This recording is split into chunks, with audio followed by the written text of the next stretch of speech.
to Divya Classes Study Point. Today we are going to do factorizing expression and we will see some examples, questions and we will solve it. Let's see how to do these questions. So first of all the question is 9h square g minus 15h cube.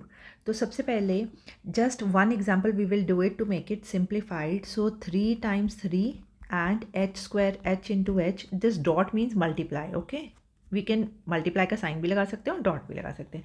And 15 is 3 5 सा 15 and h into h. ठीक है. सो मैंने just इनको expand कर लिया और मैं क्या करूँगी अभी सर्कल कर दूँगी जो कॉमन है. 3 और 3 दोनों में कॉमन है. h 2 बार h एंड h भी कॉमन है. ठीक है. So whatever the common I take out from the bracket से बाहर आ जाएगा वो 3h स्क्वायर. अब इस ब्रैकेट में बचा क्या 3 और g और दूसरी तरफ माइनस का साइन 5h.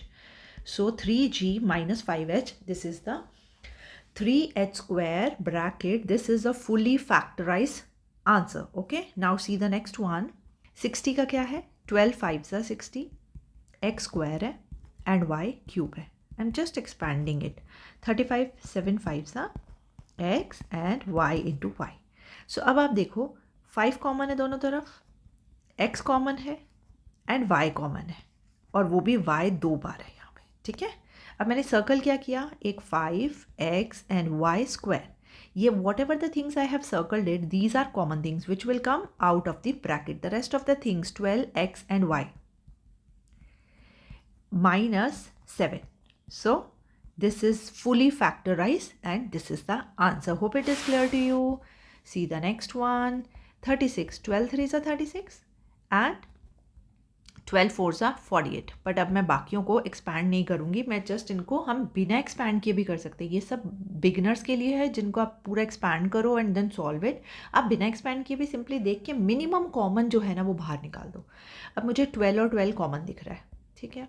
12 और 12 कॉमन है और यहाँ पे p क्यूब है और यहाँ पे p4 है. तो p क्यूब तो दोनों में है ना तो वो कॉमन निकाल दो. यहाँ q रेज टू पावर 4 है, यहाँ q रेज टू पावर 2 है. तो q रेज टू पावर 2 दोनों में कॉमन है वो आप बाहर निकाल दो.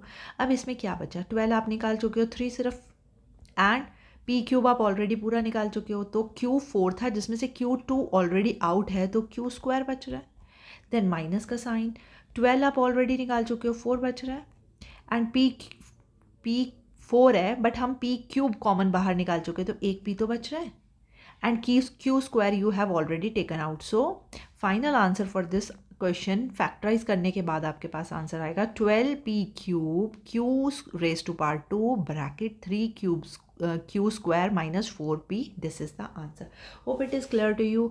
Please like, share, comment and subscribe my channel to get more such kind of videos. Thank you.